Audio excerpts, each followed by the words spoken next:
essay writing, 5 tips for leveling up. So let me just hammer in the key points that are going to make a difference for you. So the 5 tips, we'll start with timing, okay? Timing. Then we'll go through how you need to begin with your topic sentences when you go back through your drafts. Then we'll look at that technique, quote, verb, effect, structure as the basis for your analysis. Then we'll look at how you need to be more specific than you currently are with your ideas, your context, and your form. And then we'll look at how you need to embed your quotes into your sentences in a seamless way, because a lot of people use quotes the wrong way, or they use them in a way where it's less efficient. Timing. We've already been through this. 90% of the state do not do this. 90% of the state do not do this. They do not time out all of their essays during this holiday break so that they cut down their responses and have plenty of time to adapt to the question on the day.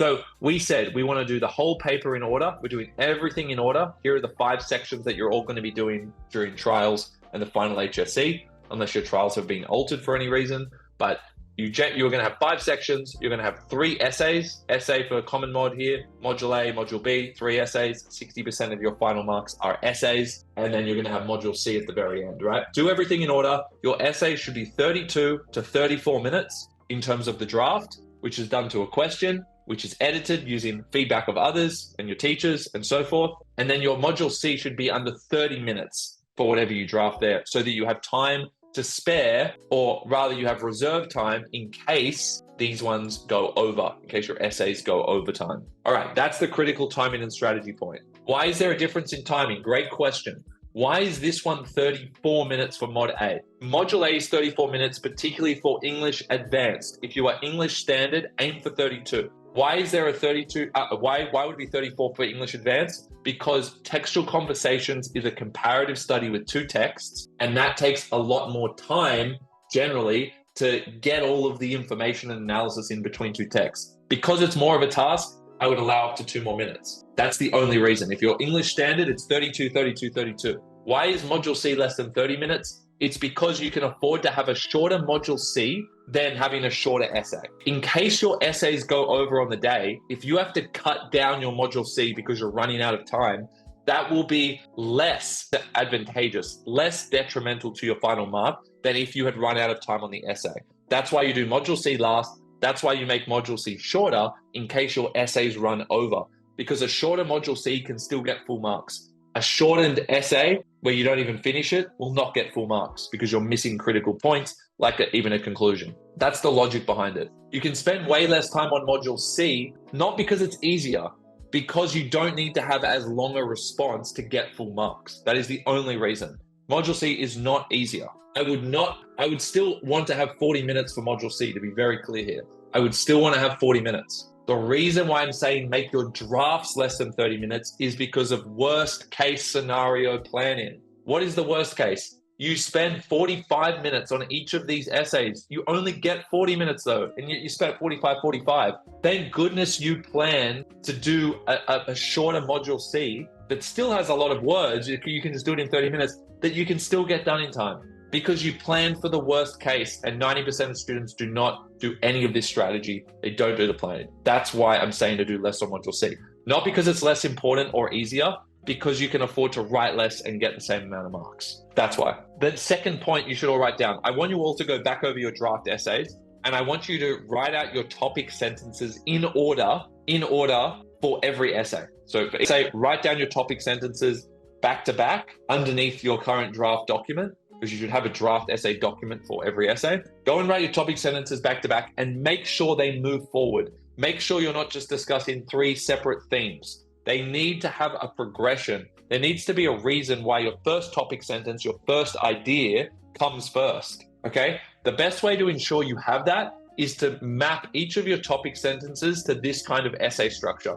Now, if some of you already have an essay structure that you're happy with, that you've done well at, then don't change it. But if you feel like my essay is not that strong at the moment, have a look at your structure. Can you restructure it so that your first body paragraph is about the core problem that occurs at the beginning of the text, that's established at the beginning? Get all of your evidence from the first third of the text, okay? Or from one of the poems if you're doing a set of poetry. Focus on the problem. Then focus on what's the response or consequence to that problem. Then focus on, is there a resolution to that problem? This is a 3-body paragraph structure. I'd recommend everyone does 3 body paragraphs unless you're doing 4 bodies for the textual conversations one, which is hard to do in the amount of time, but that's the only exception. And if you're a really slow writer, you might have to do 2 body paragraphs. I would focus on having quotes be chronological for the most part, because I find that the quotes will track well with the progression of the concepts, the ideas. I would try and put my quotes in order, not because you're going to tell a story in order, but because the ideas will advance naturally in that way as the text moves forward. So yes, chronological order of evidence is a great starting point, and you can probably use that overall anyway. You probably don't even have to change it. It's not even a starting point. It's just a good structure and strategy. Make sure you're not storytelling and saying, then this happens, then this happens. It's not that then this happens. You just happen to pull out the quotes in that order because the ideas are moving forward in that way. Again, this is a useful 3-body paragraph structure framework. And let's have a look at an example. This is from the Crucible. Don't worry if you're not doing the Crucible. Everyone can benefit from this. Miller considers the tension between moral integrity and the fear of social alienation when power is, whatever, exploited by certain people.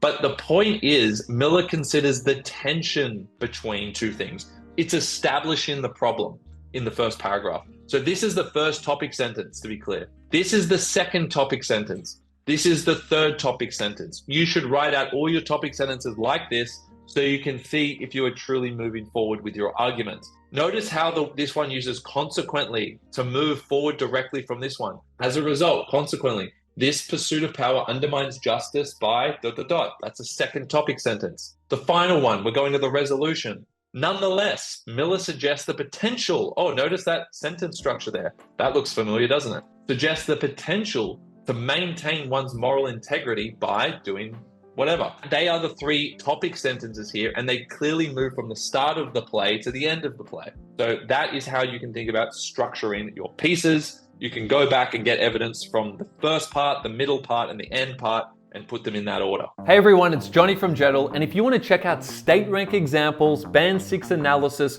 step-by-step guides to constructing the perfect essays, craft of writing pieces, whatever it is that you need for your English exams, then go to jettle.com.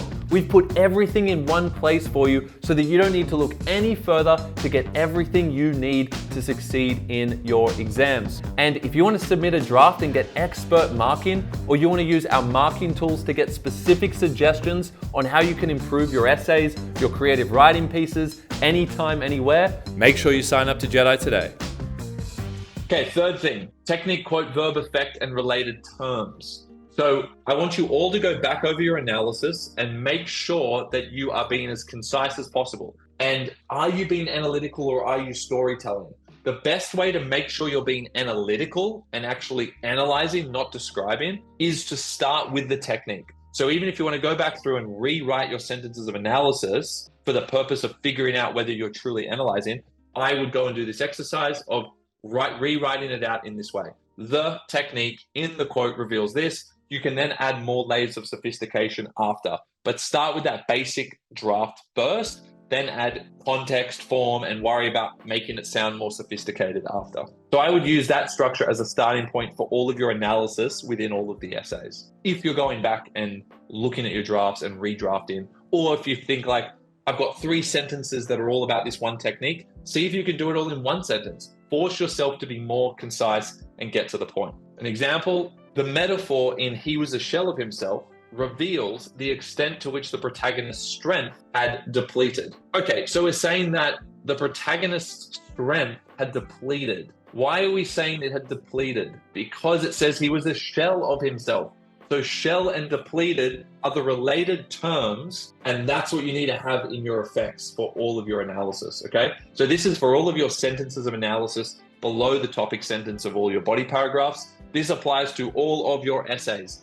Common module essay, module A, module B. All right, what about being specific? So many students list ideas. They don't actually specify what they mean by a certain term. And we've already practiced doing this a bit, but have a look at this. Shakespeare explores power, manipulation, and corruption. Shakespeare explores power and corruption. Shakespeare explores power and manipulation. If you guys have watched the live streams where I give feedback on YouTube, then pretty much every response I've ever looked at has this issue. Like almost every single one. So we need to make sure we cut that out. Let's get rid of that. And how are we going to get rid of this listing? Because this tells us nothing, right? Even if you just say one word without listing, this is not telling us anything about power. You need to ask yourself mini questions, okay? Mini questions is the key. To be specific, ask yourself, what about power? What type of power? Who cares about power? Why is it important? How is power exercised? By who? So you ask yourself what, how, why, and so what, and what includes what type. That is the key. I'll tell you what is going to help you improve with your context, because a lot of you are probably not referring to context enough within your analysis. So when you analyze something with a technique, try and link it to a contextual influence and be specific about it. Reflecting the Jacobean era is not quite going to get you there, but this will help you get there. Reflecting the patriarchal values of the Jacobean era, the metaphor in this reveals this. So you can actually put a clause at the start of a sentence of analysis with a comma at the end, like you can see here. This is all one sentence, right? I've just broken it up. And notice how specific it is to the values of the context. It doesn't just say the era. A lot of students do the first one, they don't do the second one.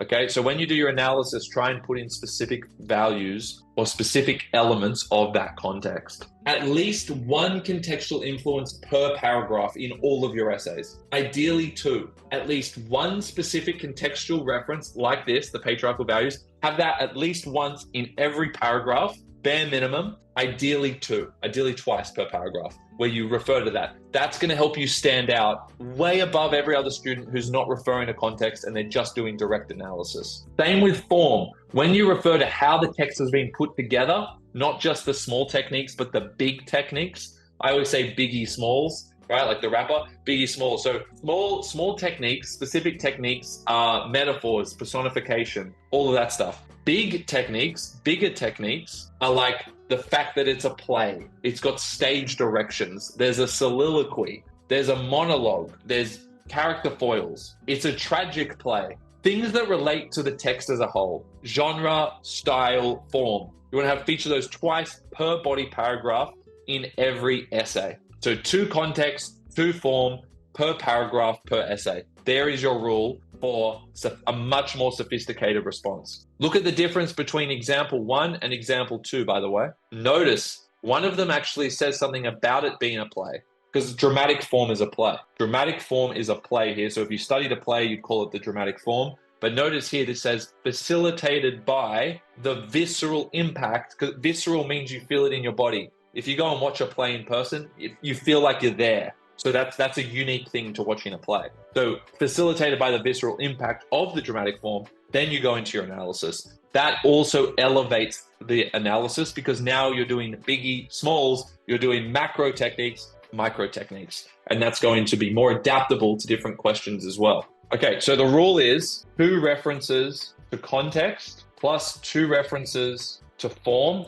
/ macro features, we call them, per paragraph, per essay. That starts to feel like quite a lot to do. So you do your best to get there, right? Bare minimum is 1. Final thing on the essay writing here, you need to embed your quotes. So how do you use quotes in your essays? You need to use them to prove a technique, but you also can embed them without it being to prove a technique. It's just to show broader textual engagement. So have a look at the very last example here. What's happened here? Tony's use of a metaphor to characterize Harry as a shell of himself. Interesting. I didn't have to pause before the quote. Notice this. Tony's use of a metaphor to characterize Harry as a shell of himself. I did not pause before saying the quote, whereas most students put a comma before their quotes. What you want to do instead is actually rework the sentence, restructure it like this, like the use of a metaphor to characterize Harry as a shell of himself. You structure it and you shorten the quote so that it flows in like a normal sentence. The shorter the quote, the easier it is to do this.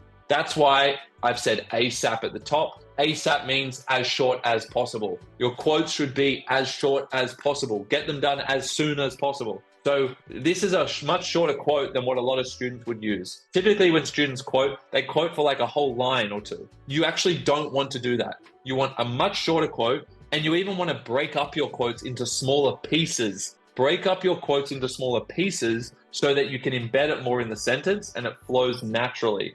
The markers will be far more impressed with that. Tony's use of a metaphor to characterize Harry as a shell of himself reveals the extent to which Harry's morale had depleted after returning home from the ashes of war. Notice the use of a second quote within the same sentence. This quote here, ashes, is not proof of a technique, but rather we've used that word deliberately because it was in the text and it helped complement what we were already trying to say about this first quote. So we've got a primary quote that has the metaphor as the technique, and then we've got a secondary quote, which is to supplement what you were already going to say. But it's just a deeper textual engagement that's going to impress the marker when they see that you're actually embedding other parts of the text to show you're really in the text when you're exploring what the meaning is. Don't overdo it here. 1-word quotes, 2-word quotes, 3-word quotes are the best for this because they're really easy to wedge into the sentence and to flow naturally. If you can do those two things, you're already going to be worlds apart from everyone else who's just doing these one single long quotes. When you all look at this second example where I'm showing you how to use a primary quote and a secondary, who's thinking, wow, I really need to do my quotes differently? Like you feel like now you've seen it differently now in this example, I'm going to go and do that in my own. Because a lot of you probably haven't used a secondary quote before. So a lot of you probably do those long quotes. No more super long quotes. Shorten them as best you can. Embed them in the sentence and try and get a secondary quote in there as well. If the quote is really long, how do we include it in our analysis? I'll tell you what's a really long quote, the whole text. Why not just quote the whole text? Just quote the whole novel. But you wouldn't do that because you would only quote enough to prove what you want to say, correct? So when you say if the quote is really long, the quote is as long as the quote is. You determine the length of the quote. You might be saying validly, well, what if it takes a really long time to show the technique in the quote? First of all, you need to figure out where exactly the technique is. See how in this quote here on the screen, it says a shell of himself? The shell of himself is where you capture the metaphor. All the other stuff around it, I don't actually need in it. That quote used to be a lot longer, but we've shortened it to just get the metaphor, get enough to prove the metaphor and to have the meaning there. So yes, it might be a slightly longer quote if that means, it's going to capture everything you need. But think about what do you actually need to show the technique? It's probably shorter than you think in most cases. And if it is a long one, maybe you can cut it up into 2 pieces so that you've got half the quote here, a few of your own words in between, half the quote there. So think about shortening it and cutting it up into parts if it's really long.